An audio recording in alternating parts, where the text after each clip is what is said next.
Now, this has been a topic that every policymaker, economic policymaker, has been focused on for the last 18 months or so. And if you sort of look back to a year ago, inflation in the US peaked at 9%, just above 9%, July 2022. It's now back down to 3.2%.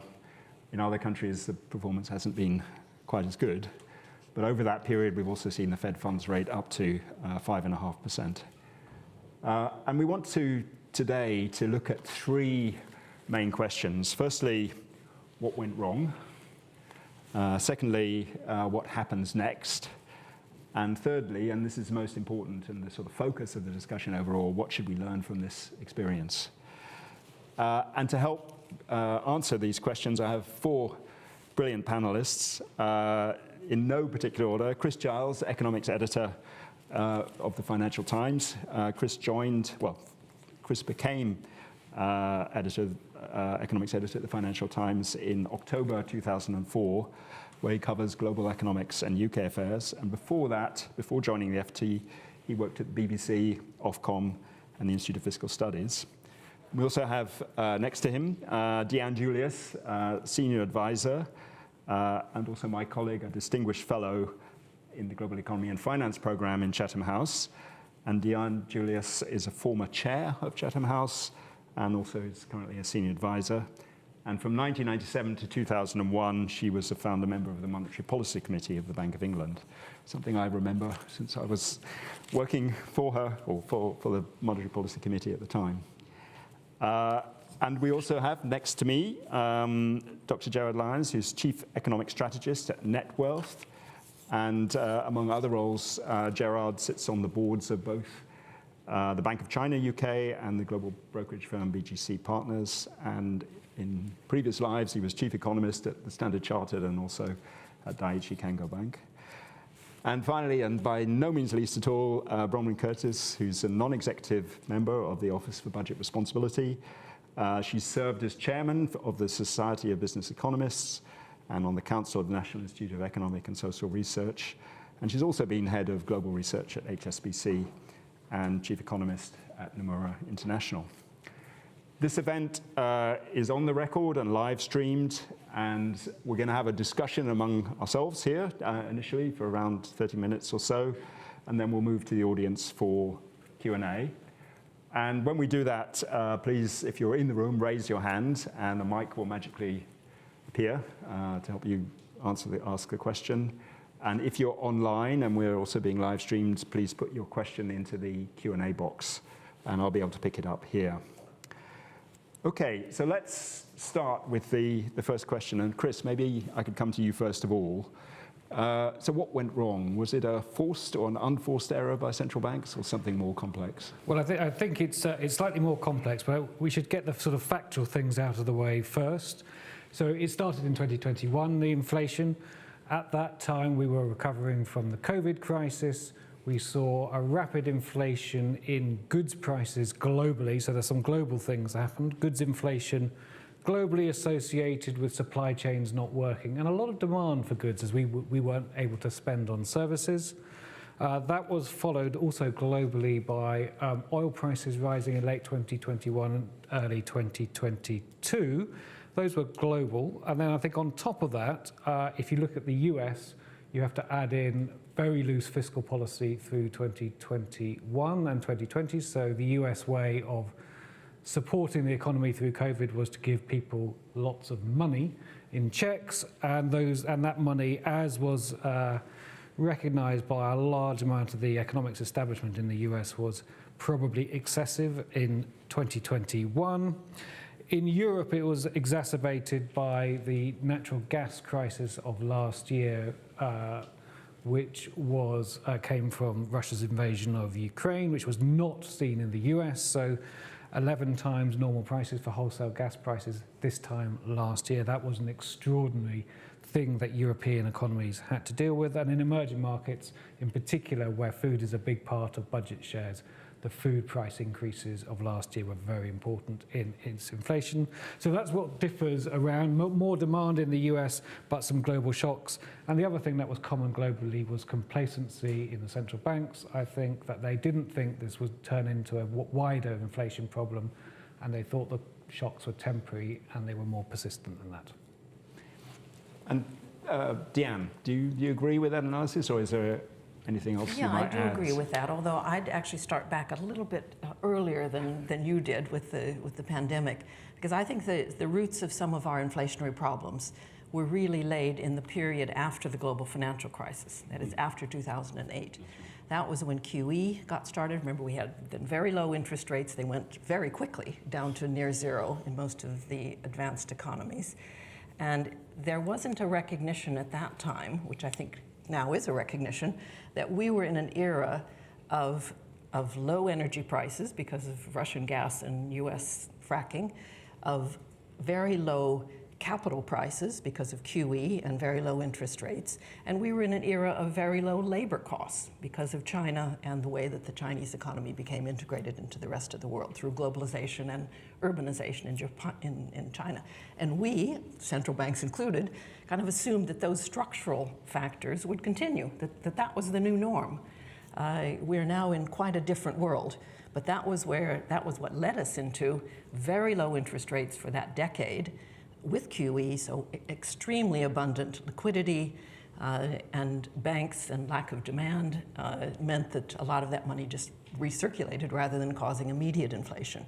So I think we have to kind of recognize that this has been a long time in the running, and with hindsight, that was a different era that is gone.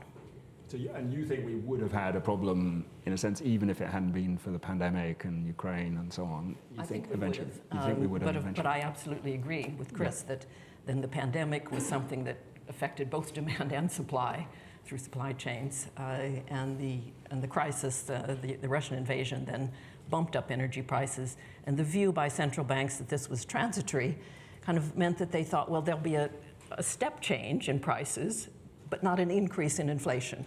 And that was a mistake that was made at that time. So we're getting a picture of both the shorter term and the longer term issues. I guess one of the key questions is, could policymakers have done better in responding to this situation? And I mean, Gerard, what's your view on that? Well, the answer to that is yes. I think poor execution of monetary policy was a key factor contributing to the inflation we've seen in recent years. I echo what Chris and Deanne have said, maybe a different sort of way of looking at it. I agree with Deanne, we need to go back to 2008. Cheap money has been a real problem in Britain and in Western economies since 2008. We relied upon central banks, and monetary policy has always been the shock absorber whenever an economic shock took place, not just in Britain, but elsewhere in the West. And cheap money led to asset price inflation. It led to markets not pricing properly for risk. It led to a misallocation of capital. And it created the environment in which this surge of inflation took hold. Now, of course, monetary policy wasn't the only factor, and as Chris touched on, supply-side factors really played a part. But coming back to your question, if we go back to when the pandemic hit, let's allow people leeway. When the pandemic hit, no one really knew what was going on, and therefore people feared it was the same situation as 2008, a deflationary shock. And therefore, I think we have to give the central bank some slack. But by early 2020, it became clear, particularly here in the UK, that then, if we go to February 2020, inflation was, 0.7%. It was only going to go one way, up. The economy was about to be reopened. Therefore, it was about to rebound. Output was going to increase. Therefore, it should have been quite clear at that time that there was no need for further continuation of emergency monetary policy. But what did the bank do?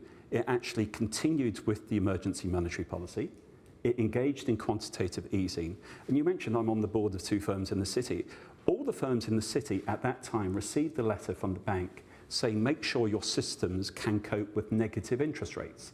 Now, that wasn't forward guidance that they were about to cut interest rates, but it was a clear reflection of the mood think at the Bank of England at the time. Just to conclude, that net wealth at that time, I was arguing, look, which P is it? Would inflation pass through? Would it persist? Or would it become permanent? And I think it was quite clear that The banks said it was transitory, i.e. they thought it would pass through. I think it was already quite clear it wasn't passing through, it was persisting. And at the very least, they should have moved away from emergency monetary policy. It not only meant that monetary policy was exacerbating the inflation problem, but also often overlooked, it meant that when we had to correct for that, with monetary policy being tightened, monetary policy was starting in far from where it should have been, which made the transition, as we've seen over the last year, and likely to see further evidence over next year, more painful than it otherwise should have been. So I think, can't blame the central banks for all of it, because there was, as Chris touched on, a big supply side shock, and Europe, including the UK, were hit by that. But groupthink amongst central banks, it's not just the Bank of England in the West, I think played a part. Bronwyn, do you think Gerard is being fair, or would you put it the same way? I think he's being fairly fair. I think one of the things I was surprised by was that they're signalling forward guidance that this is temporary. I mean, you know, the data had been messed around by seasonal adjustments because of the lockdown. The samples of the statisticians were different and smaller. Actually, when they came out of it, and I mean, there were divergences between hard measures and soft measures that people look at, and the idea that they felt they knew enough, that the data was very poor that they were looking at, but they knew enough to say this will be transitory. So I think, you know, the fact that there were some warning signs, you know, increases in money supply, you know, the inflation that we did have spreading to other parts of the economy, and so on. I think probably I might have been a bit less gung-ho about signalling that you thought it was temporary, because I think it's really undermined their credibility quite a lot. And I think there were things they couldn't know. You know, COVID obviously turbocharged some processes that were, you know, in train. You know, people retiring, people spending time at home and thinking, well, this is quite nice. I don't think I'll bother going back to work. So demographics, some of these longer term things, and there are quite a lot of longer term things that were coming through that they knew about and should have seen. I mean, I think it was all the surprise to us that people didn't go back to work.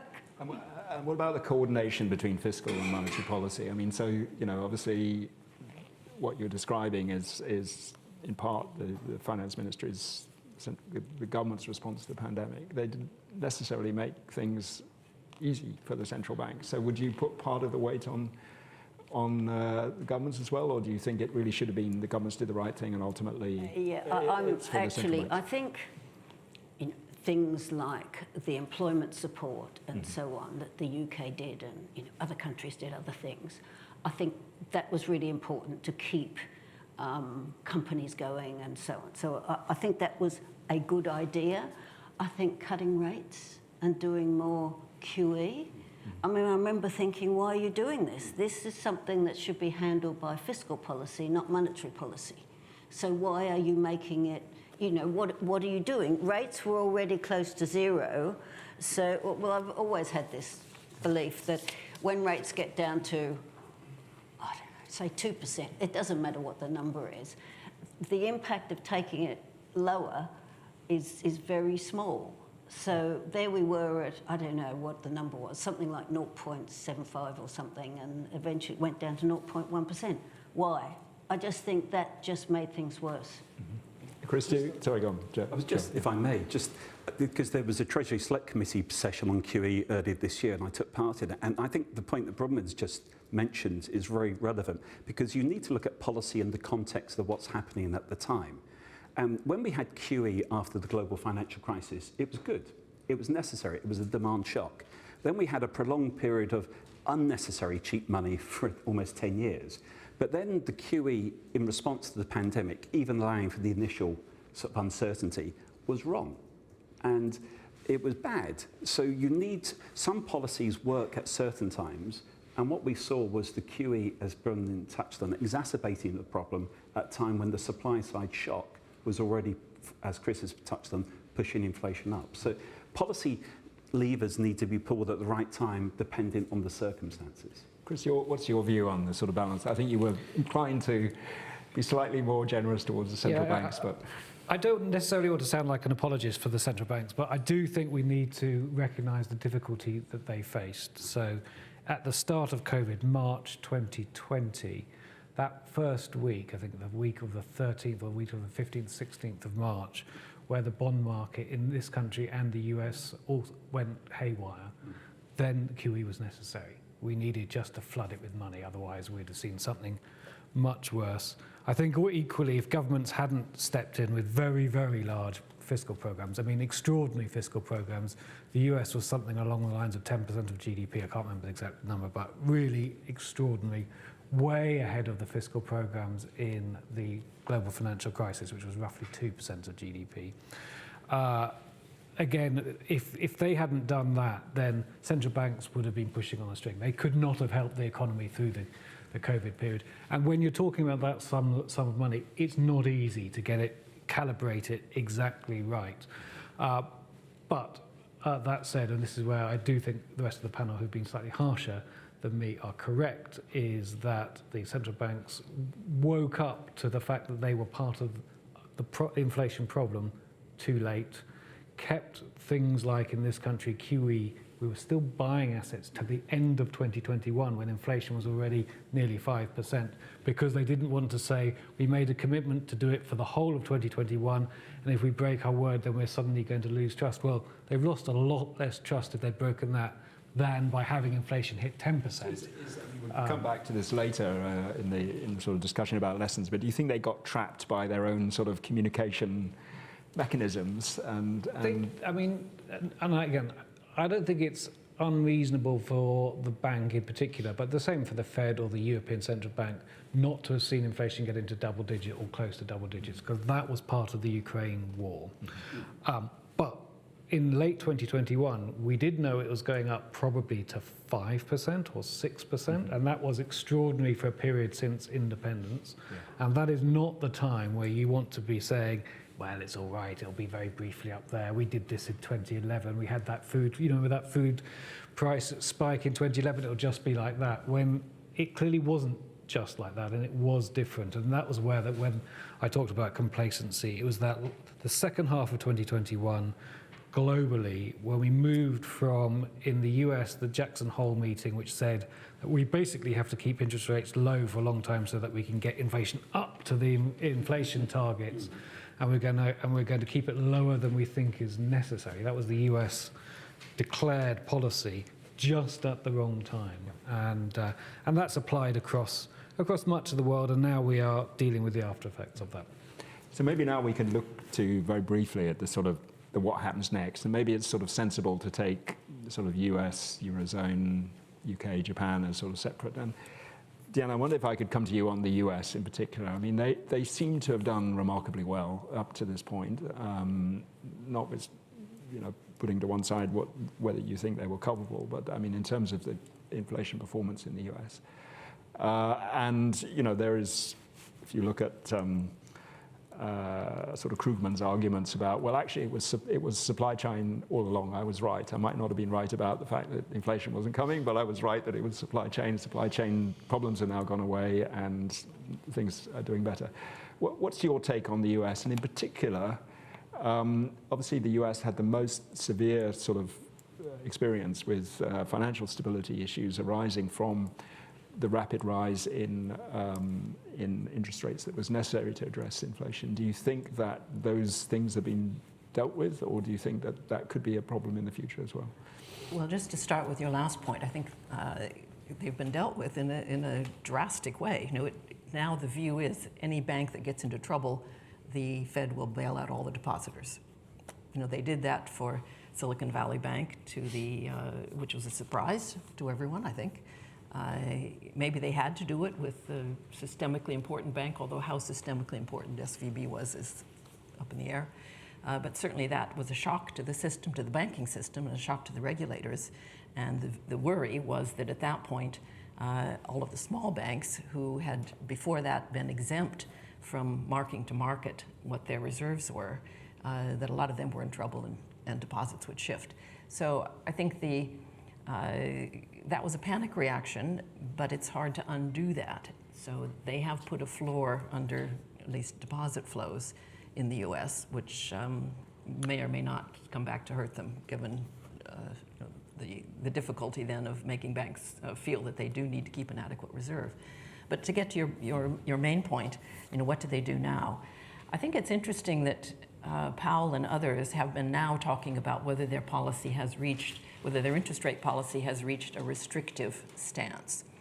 They're reluctant to say exactly where they think the neutral rate is, although the 2.5% figure still gets mentioned quite often. And a restrictive stance simply means they think that they're beginning to have an effect.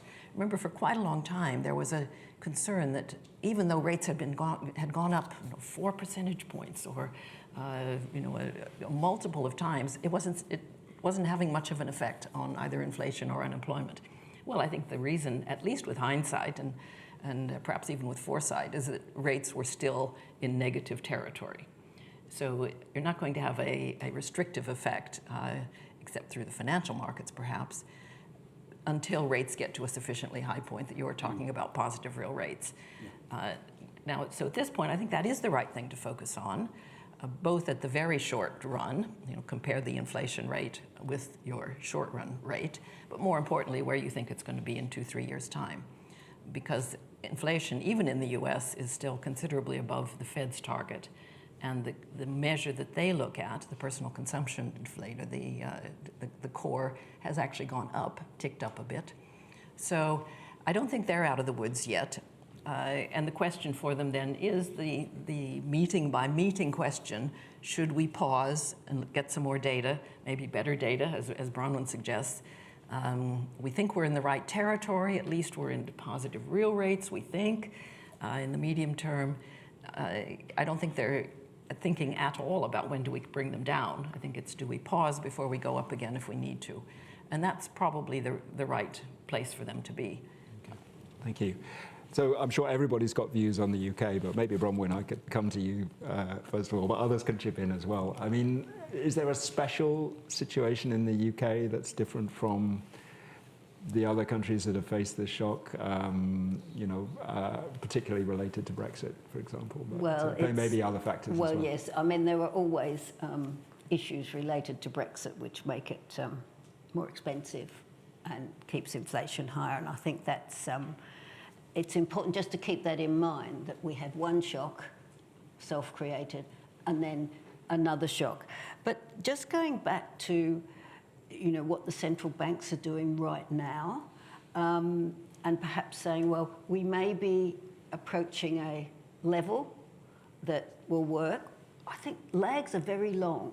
So, and they did all of this very, very quickly going up. So they might be right to stop a bit, maybe, but signalling it always makes me nervous, particularly wages are still going up. I mean, the US Union of Auto Workers, all 146,000 of them, are going on strike on Wednesday night, I think, if they don't get a deal, which is, let me get the numbers right, 46% increase over 4 years. Okay, so, there's still quite a lot of tightness around. So I'm not suggesting that they're wrong, but I think the data has become more and more important, and it's more and more flaky as well. So I think it's, all of them are struggling with this, and I think the UK as well. They're all talking about maybe, we'll have one more and then we'll stop. Is that the signal you really want to send? Mm-hmm. Maybe we should also just briefly talk about Eurozone and Japan. I mean, I don't know, Chris or Gerald, who would like to take the Eurozone? Do you want to? Gerald, Chris, if you want to go to the Eurozone, then Gerald, maybe I could ask you about Japan, given your background in Japan. I'll be very, very quick on the Eurozone. I think the Eurozone faces the same challenges as the UK. It's clearly a gas challenge. It's not the same in every country in the Eurozone, so we are going to be looking a little bit more at divergent risks again. One of the good things for the Eurozone is that Germany is probably the weakest economy at the moment, and that is normally when things are going to be slightly easier for the Eurozone to deal with it than if it's the southern European countries. But I think we also have to look at Italy, because that is the big risk, always will be the big risk to the Eurozone. Yeah, well, you mentioned Japan. Japan is fascinating at the moment. There tends to always be a pessimistic view of Japan from the UK, or indeed from Western Europe. Population has shrunk quite significantly in the last 20 years, but employment growth has picked up quite significantly, often overlooked. The shunto, the pay round this year in Japan was quite significant, around 6%. So after having a prolonged period of 25 years where inflation expectations were anchored on zero, suddenly the central bank governor, Kuroda, almost succeeded at the end of his 10-year term. Ueda, the current central bank governor, I think is quite confident about inflation picking up, but is not yet convinced about inflation settling at 2%. But the point is that Japan has been the provider of cheap global liquidity for so long. They not only kept policy rates negative, they actually anchored 10-year bond yields, which was really very important. Very important positive for Japan, because it really engendered a pickup in investment, cheap capital for firms there. But at the end of last year, and again this year, they've started to tweak their yield curve control, and that's likely to continue. At the weekend, there were very hawkish comments from Ueda. So Japan is actually now quite confident that they've avoided deflation. They're in a disinflationary environment. They're edging away from their cheap money policy, and that's quite important. But maybe it's an anchor into, we're focused very much on the West. What I find fascinating about the last few years is how what we would still wrongly call the emerging economies, because that still is the term applied to them, but they're far from emerging. The emerging economies were far more prudent in their execution of monetary policy. So much so, in the last few months, Chile and Brazil have both eased rates. China has had a prudent monetary and eventually a prudent fiscal policy, but after easing fiscal policy for so long. But China is easing monetary policy as well. So you mentioned the UK. The UK got caught between the inflationary shock that America was hit by, plus the energy shock that Europe was hit by. But at least core inflation, even though it's higher in the UK than in the Eurozone or the US, it's now starting to decline. But what I find fascinating will be how central banks respond as we move further ahead, because at the annual gathering in Jackson Hole this year, there was started to be divergence of thought. And if we go back to Jackson Hole in 2019, all the central banks were confident they were on top of it, they'd had great moderation, but they all talked about R-star, where policy rates, after taking account of inflation, should be. They said R-star was close to zero in the States, in Britain, in Germany, and in Japan. But now it's quite clear that even though that bias for central banks is still that R-star is close to zero because of demographic and structural factors, that's probably not where they should be thinking. And Deanne touched on it. We need, once inflation decelerates, we need a prolonged period, possibly, of positive real interest rates. So if inflation gets down to 2%, and you think R-star is zero, then that would imply policy rates are at 2%. If inflation gets to 3%, R-star would imply policy rates at 3%. Maybe if inflation settles around 3%, we should be having policy rates settling around 4.5% or so. i.e., very different economic environment in the future to the past. But the challenge we all know is that central banks will be seen as the shock absorber again, because politicians and others will be putting pressure on them. But I do think we need a period of prolonged positive real interest rates in the future. I mean, I'd like to just come in on the R-star point, because I think one of the difficulties is that most of us, economists and central banks, have been thinking about it in terms of productivity plus inflation. R-star has several functions in theory, and one of the most important medium-term functions is equating savings and investment flows. And we are facing quite heavy demand for investment. You know, we've got the energy transition that's coming up. We've got aging populations with additional healthcare needs. We probably have extra defense spending for the next few years because of the invasion. So the investment needs, I think, are bigger in a structural sense than they have been. And at the same time, there's not a lot of fiscal policy scope to finance all this with fiscal policy, because deficits are already large and debt is large. So I think we're going to be facing the same conclusion that you've just come to, that is higher positive real rates than it had been thought we could get away with. In the very long term, yes, productivity is almost everything, but we're not in the very long term yet. You know, we're in this medium-term transition phase, transitioning out of an era where inflation and interest rates were very, very low. We're not in that era anymore. Great. Bronwyn, you wanted to come back, and then I want to get into I wanted to just come back to Asia, really. Sure. And I want to come back to China, which is massive now. It's not something we can really ignore. And, you know, everyone's been quite pessimistic about China. It's had a big slowdown, you know, and so on. And I think, you know, that's right.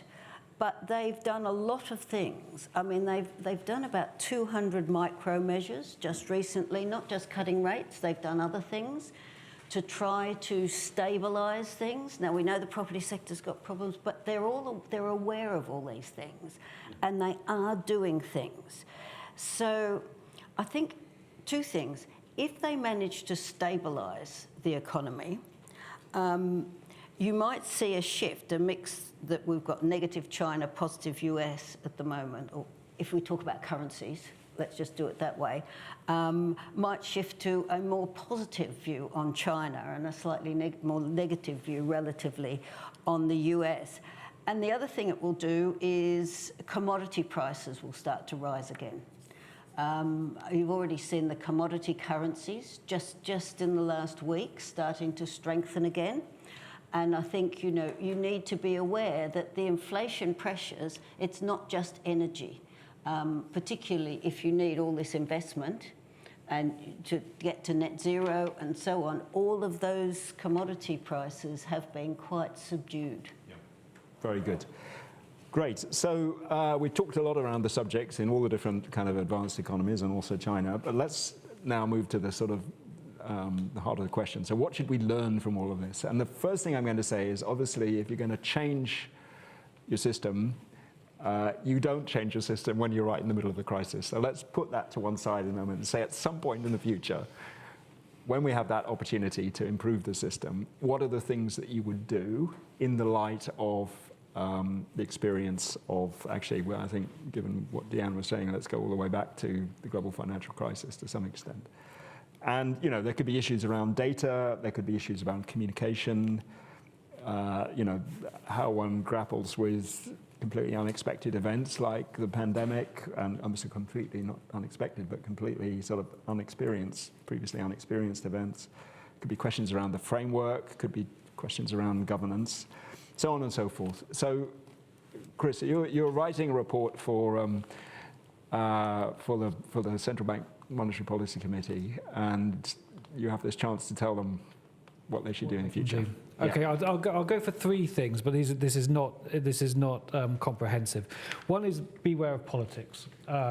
Politics is going to get very messy where it comes to central banks, and difficult, I think, in the years ahead. If you look at the US, there was a poll of registered voters in the US at the weekend, which asked them, is inflation going in the right direction? Factually, the answer is yes. 75% of the people on both parties said no, 92% of Republicans said no. So it's difficult. People do not like inflation. This has been a disaster for central banks, what we've been through. And so the politics is going to be difficult. America in particular is going through a very, very difficult political year next year. They might imprison a former president who might also be the candidate of one of the leading parties and win the election. It's going to be really, really difficult. We've seen just again at the weekend in Poland, the central bank there, just before an election, had a 75 basis point cut in its interest rate because that was deemed to be convenient for the Polish government. So independence is under pressure. I don't think independence is so strong that the UK Treasury or the US Treasury wouldn't say it would be awfully convenient if you might cut rates just before an election. If you were thinking about doing it in the US, you might want to think October, not December next year, or something like that in the UK. So I think... but how do you... you're How do a you smart get central bank, you realise this is, so how do you sort of reinforce yourself So I against think this? you absolutely have to go for transparency and legitimacy and making it none of the sort of, covering your back. We didn't do anything wrong. I think you own up to the things that you got wrong, so that you just have to try and get your trust back. I think the second lesson is on the framework. I'll say this very, very quickly. Because everyone's hated inflation so much, don't start thinking about at the moment going to a 3% inflation target. You stick at 2. I think you stick at 2 actually for a very, very long time. The change. We understand why it's sort of technically better 3 might be, but we also understand the public have really hated the inflation, and it has some very pernicious, unexpected distributional consequences as well, which I think we've learnt again. And finally, fiscal policy does matter, and sometimes it can matter helping central banks as well. We've learnt that both in terms of helping economies out in COVID, and actually now in dealing with inflation, it would have been a lot better if governments had been clamping down, tightening fiscal policy to help central banks along the way. So I think the idea that you can be entirely separate has gone. Gerard, maybe I could ask you about fiscal policy and the relationship with monetary policy. Obviously, that brief experience with Liz Truss, we got into a lot of trouble in the UK in that respect. What lessons do you think we should learn from that? Yeah, well, clearly she didn't take into account the markets, and you need to take stakeholders with you, and there's a whole host of lessons from then. But if we look at fiscal policy, and Deanne touched on this, look, here in the UK, debt to GDP is 100%. There is a danger of Britain, and not just Britain actually, the International Monetary Fund earlier this year in their spring fiscal monitor said there's a danger of Britain and other Western economies falling into a debt trap.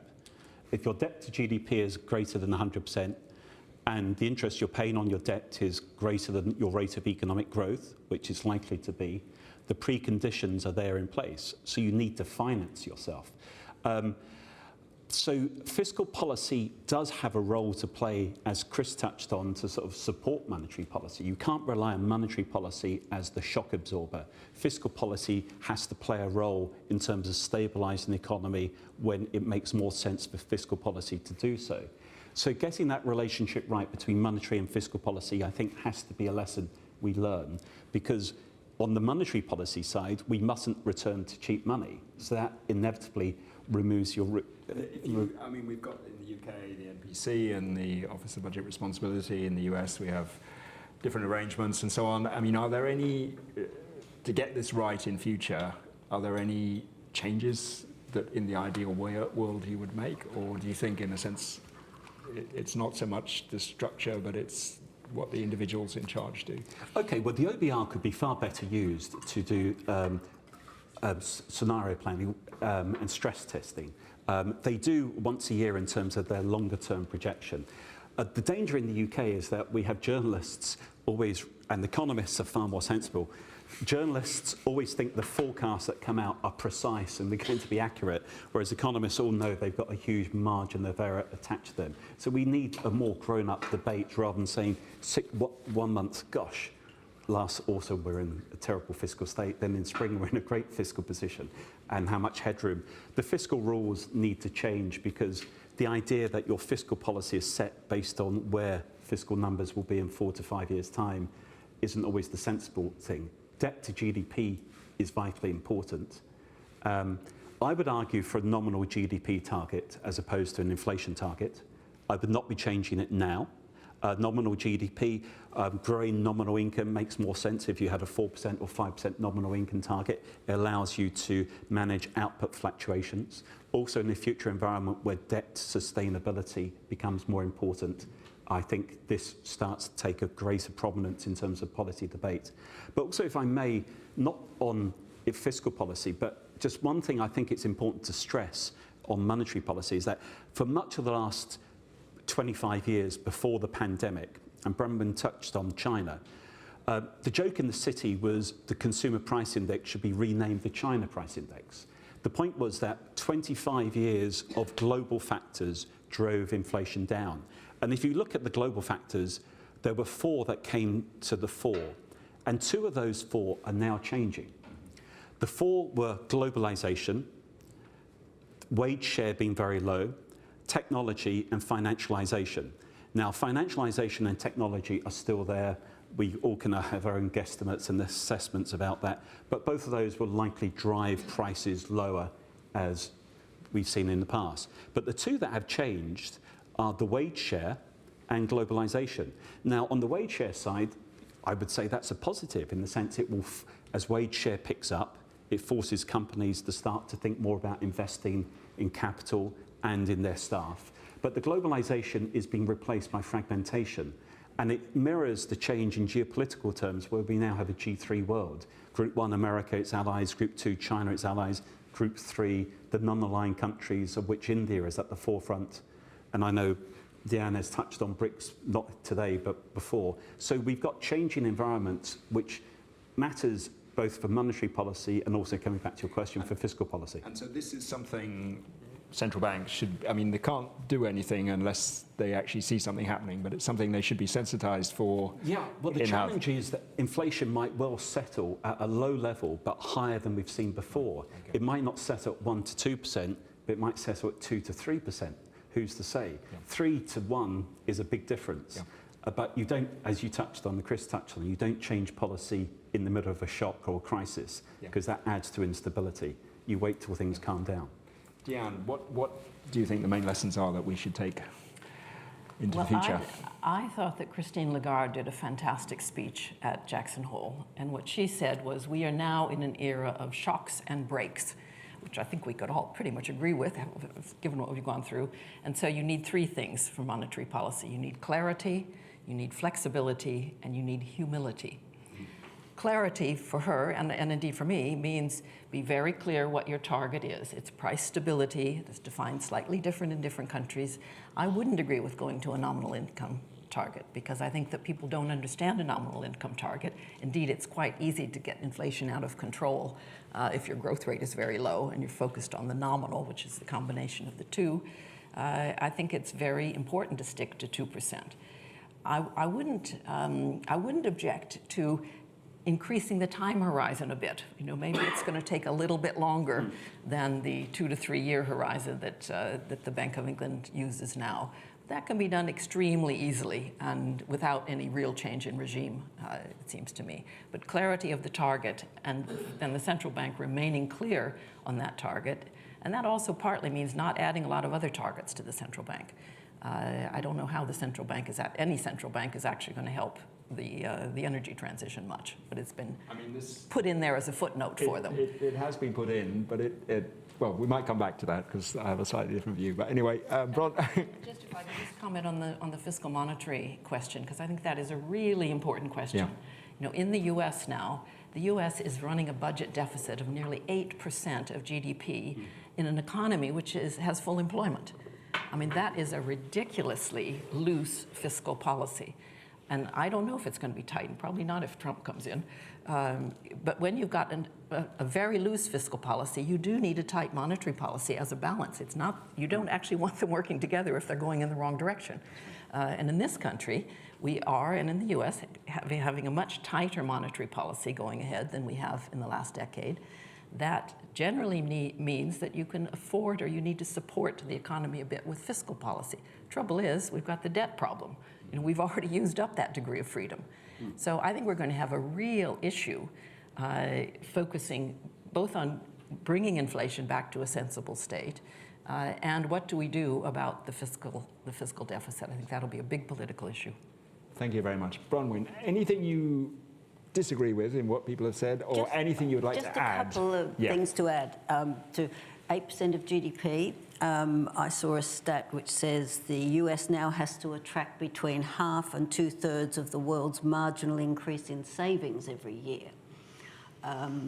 And, you know, I just wonder whether longer dated bond yields in the US, particularly if the Japanese start taking their money home because they're getting better yields at home, you might see much higher yields. So the bond market vigilantes might come and, you know, cause problems for that. So that's just I just think these big debt levels are a problem. And it's difficult because we don't have very high growth, and we won't have very high growth to get it down. I want to go back to actually Gerard's point about, the three groups in the world, where, the US and so on. I just think that it would be good if, I won't just talk about the UK, but if they looked a bit more out of the box and looked at these other big things that are happening in the world and took them into account. So I think a bit more diversity of thought in terms of how they make policy and what they put into their models. I'm a bit iffy about the model, but just because I think it's been... I've always thought that, it's no good having a model based on low inflation and all of that stuff, and then you've got a different situation altogether. It's not going to work. So I think there's that. And I think we could do with a bit more diversity in the policymakers themselves, just in terms of people who've perhaps had more experience in Asia, in energy, in something. I just think that it would be a much better situation. They wouldn't have missed some of the things that they did. Now, I've picked on the UK. I could probably say that for all the central banks, by the way. I mean, Mervyn King used to talk about having multiple models to help guide the MPC, but we all know there was only ever one model. So, this is a desire, I think, is often expressed, but it's very hard actually to deliver. But maybe your idea of through the individuals is one way to address it. I think that individuals, having people with different perspectives would really help. Great. Yeah, Dan Blanchard always used to say that, didn't he? When Danny was there, he always used to talk about no diversity in terms of background, uniformity in terms of universities, and lots of ways you can get diversity of thought. Completely agree. Right, okay, so we have almost 15 minutes for questions, and I'd like to use the time as efficiently as possible. We've already got a number of hands going up. So what I would like to do is actually take a couple of people at a time, ask you to put your question, make sure it is a question, and as precisely and clearly as possible. So if we start on that side of the room first, we've got a couple of gentlemen there. So gentleman at the end first, and then gentleman next to you. Yeah. Hi, thank you. If you could just say who you are first as well. Yes, I'm Josh Crine. I'm from Flint Global. I just wanted to explore the political risks a bit more and what the distributional effects will be of more persistent inflation and higher than usual real interest rates. I think asset price inflation was mentioned, which I'm quite interested in as a young person as well. Very good. Gentleman next to you. I just am wondering whether there's not a letter missing from the title. My name is Nicholas Dungan. I'm a member of Chatham House. The best way to beat inflation.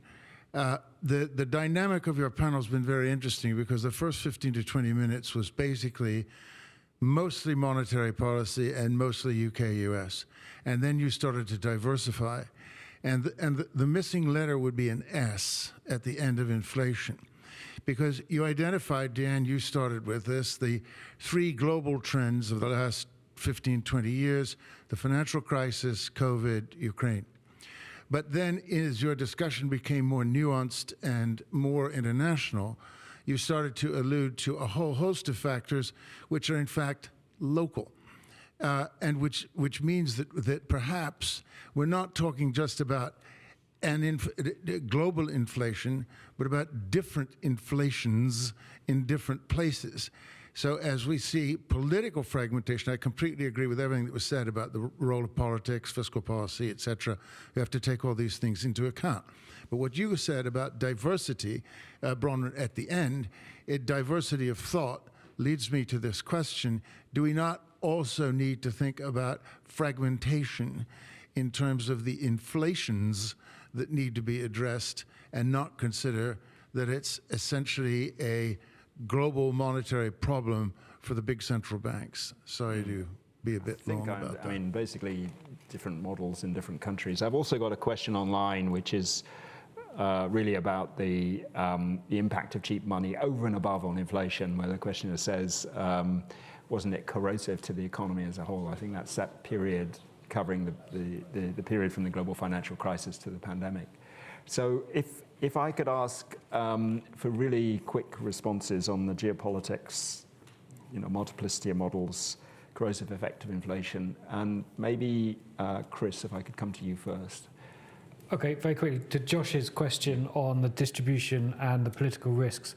I think the distribution consequences of inflation, the real problem with them is that they're arbitrary. You don't know if they're going to be pro-rich, pro-poor. Generally, they'll be pro-young and anti-old, because they help people who've got market power, and they tend to help borrowers. But that's the only thing you can say. And we've seen different sorts of inflation. It started off being quite bad for rich people because it was first of all transmitted through petrol prices. And then as it moved to energy prices and food, it was the polar opposite of that and really hit the poorest the hardest. But these things can change. In terms of inflation, I fully agree. I think I was trying to say something very similar right at the start, that there are different things going on. There are some global factors, but there are also local things on top of that. And in the corrosive nature of cheap money, clearly there were problems about having a relatively loose monetary period after the global financial crisis, but having a tight monetary policy over that decade, I think, would have been even worse. Even worse, yeah. Okay, we don't all have to ask all the questions, but anything you want to add to what Chris I would has just said? add a point on, Nicholas, on your question, because I think that one thing we didn't touch on very much is strains within the euro area. And I think the fragmentation risk, as Italy's situation is so different from Germany's situation, and you see this in the Target 2 balances. Now, they've tiptoed in a very, I think, clever way around this question, saying, well, we've looked at what fragmentation risks might be, and we think we can handle them, without saying exactly how they would handle them. And for the moment, that has kind of kept the lid on. But, Germany still has 5% inflation. France is down to almost 3%. Estonia is, 12 or 14. It always kind of amuses me and sometimes annoys me when we see in the media a comparison between Britain's inflation rate, which is pretty meaningful, and the euro area average inflation rate, which is almost meaningless, except that they are in a single currency. So their interest rate is much too high for some countries and probably too low for others, and that does create real differences and different problems in different countries. Thank you very much. Maybe let's get some more questions. I have a gentleman there, a gentleman at the front here, and a gentleman over there. I'll come back to you in a minute. So putting Yeah. John Warren here, putting the argument again for more flexibility and a wider range of thinking, if you go back to 300 years of human experience and take a worldwide view, can you still recommend a range that you'd like to see for inflation or even deflation? And what sort of range would you like to see for interest rates, bearing about hundreds of years of 5%? So this is in an ideal world. Mike, next to you. Thank you. Yep. Isiaka Shitu Al-Mustafa, a Nigerian national, member of Chatham House, a lecturer at the Global Banking School, London, a consultant on oil port. Thank you very much, distinguished panelists. I'm so interested in the way and manner you do the literature, US, China, the global economy, which is fine. But my question is on Nigeria. Nigeria has a new president 3 months ago, precisely. President Tinubu assumed office 100 days ago. And its economic policy are orthodox, which a reflection business friendly. One of the key points, they remove subsidy for oil, which has been clamoring for many years. Second, they ensure that foreign exchange rate, which is, we have multiple exchange rates before, now is unified into one. My question to Chris Giles, the Financial Times editor, how confident can Nigeria beat inflation, and what is the risk? Because at the minute in Nigeria, the price of items are so expensive, it's beyond the common man. And secondly, the removal of subsidy is chopping the economy. People cannot transport themselves from home to work. There's been a very great issue in recent weeks. And the idea is that this has a long-term effect on the economy, which is good. Thank you very much. Thank you very We'll much, take that question. And I had one more over here as well, please. Gentleman at the back. It's all gentlemen so far. I'm hoping we'll get some Thank you. more diversity in our questions as well, but please. Thank you. My name is Remy Mian. I was a fixed income trader for 12 years. My question is, there seems to be a consensus in the panel that monetary policy in advanced economies after the global financial crisis was too loose. And I think Chris kind of mentioned this.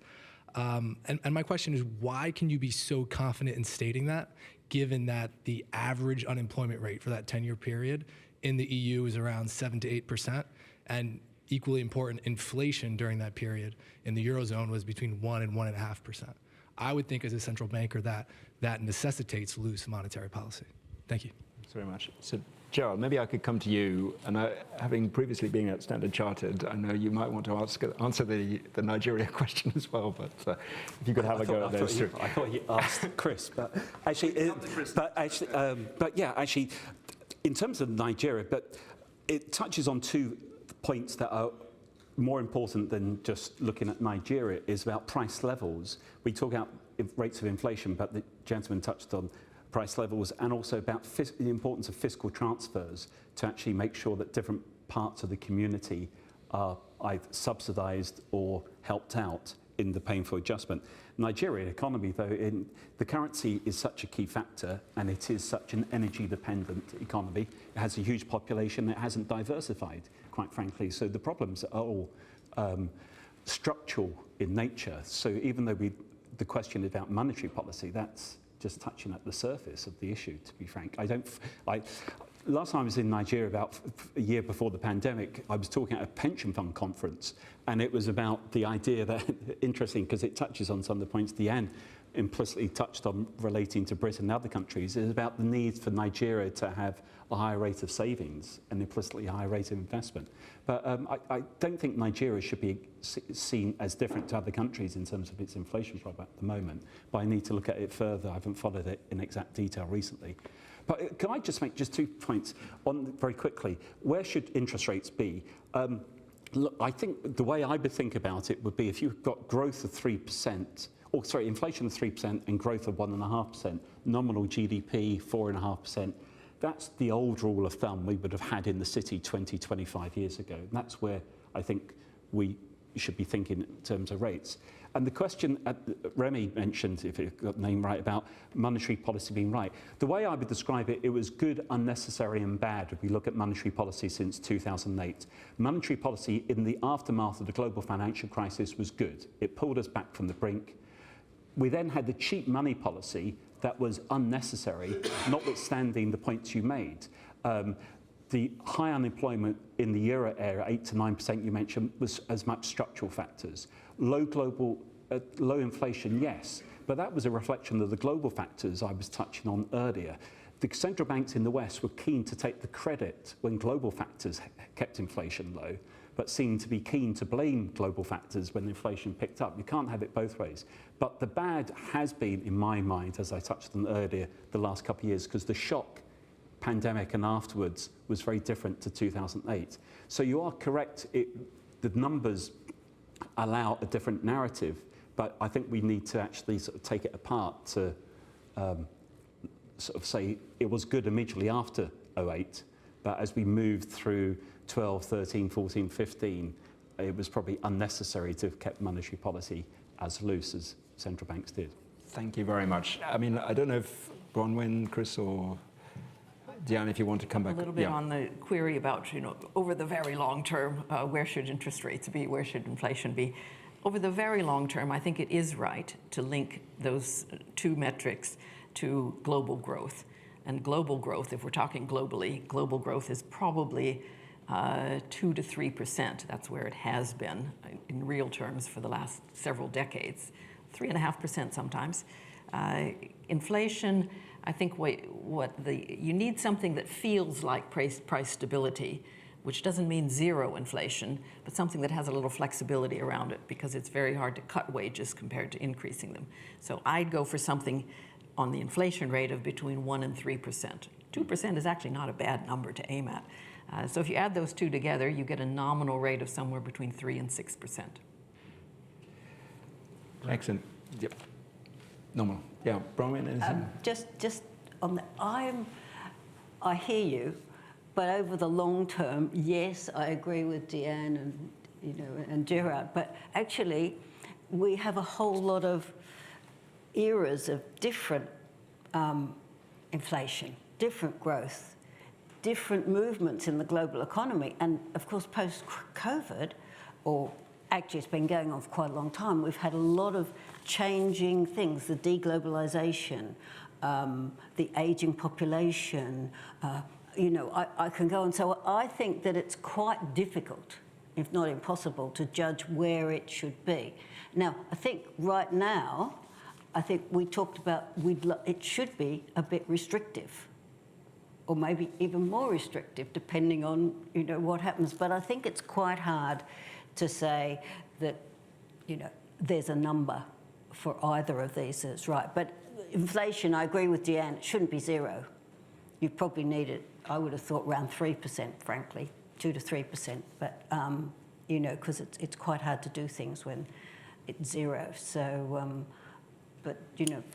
that's just. Thank you, Bronwyn and Chris. Anything particularly on Nigeria? Just on Nigeria very quickly. I'm not an expert on Nigeria, but when we're looking at structural reforms, particularly orthodox structural reforms, where there have been particularly bad structural policies before, oil subsidies being one of them, I think it is not it's a sensible thing for a government to do. The question is always how quickly, what mitigation measures, and how you implement it in detail. So there are some important things which I don't know, and I'm not going to comment on. On Remy's question about too loose, is the panel saying we all said that loose monetary policy was bad in the post-global financial crisis? Actually, I didn't. I think I said the opposite, essentially. I said there were corrosive elements of having loose monetary policy, but if we hadn't had it, it would have been worse. Thanks. So we're almost, I think, minus 30 seconds, but there was a gentleman here who I promised would come to him for his question. So last question, sir, for you. Hi, also called Gerald Lyons, Foreign Office. Quick one. Given Bernanke's doing the review of the Bank of England, what are the panel's views on the merits of dot plots? Whether or not that should be adopted, perhaps? Dot plots. Yes. Yeah, I come out on that. I think one of the problems we've had is that there's been too much communication focus on the inflation forecast. If you listen to the press conferences that the Bank of England gives after it's made its decisions, when there's a quarterly report, they spend 80% of the time talking about the forecast. And of course, then the press, including the FT, has a headline: "A year and a half long inflation or recession." That's what the forecast said. Can I give a funny? In 97 or so. So the dot plot, I think, is a better idea. Yeah, I was going to say, Eddie George in 97 gave the Mace lecture in the City, and the bank had just been made independent. And I got to ask the first question. I said, shouldn't the bank come out with giving us a view about its interest rate view to remove volatility and have stability, so have dot plots? And he basically put me in my place completely at that time. But actually, eventually the Americans went down that route. But yeah, I can see why some people wouldn't want it, but I think it's a good idea. Anyone else? Or, yeah. I don't know. They haven't done very well with any forward-looking forecasts, so I think it undermines credibility if you do too much of it. So I'm not that in favour. Oh, I'm a huge fan. Huge fan, right. And I would go further. I would say they have to. The NPC should put their name to their dot. So it shouldn't be. I agree with that. It shouldn't be anonymous. Yeah. If you're on the NPC, you're paid by the taxpayer to take very important decisions for the UK economy. You should put your money where your mouth is and be accountable for your view. That doesn't mean I think they're bad people. I think they're really good people, but that's where it should be. And the current way of having the forecast conditioned on market or constant rate pass, so the bank officials can go inflation shopping or forecast shopping, use one for one thing and then switch to another, is a complete communications nightmare. The other thing in '97 that people were arguing, and Maurice Peston on his Monetary Policy Committee asked Eddie Georges, shouldn't they vote secretly rather than going round the table? So, and that's the most sensible economic way to do it. You might, if you're an ABC member, you might ask for a pay rise, I think, to do it. So, fair enough, fair enough. Well, couldn't you get the situation where one member is mostly getting it right? Because you can do that for a year or two. You know what these things are like. Keep them on it. But it shouldn't be. You shouldn't seem to be a failure if you change your mind, because that's a definition of uncertainty. Things happen, you will change your mind, and you should be accountable for that, and then you can go out and explain why you've changed your mind, and that is all we can ask them. We can't ask them to get it right, but we can ask them to be accountable. Yep. Very good. Well, on that note, perhaps I could, first of all, thank the audience for some brilliant questions, and perhaps we could all thank our brilliant panelists.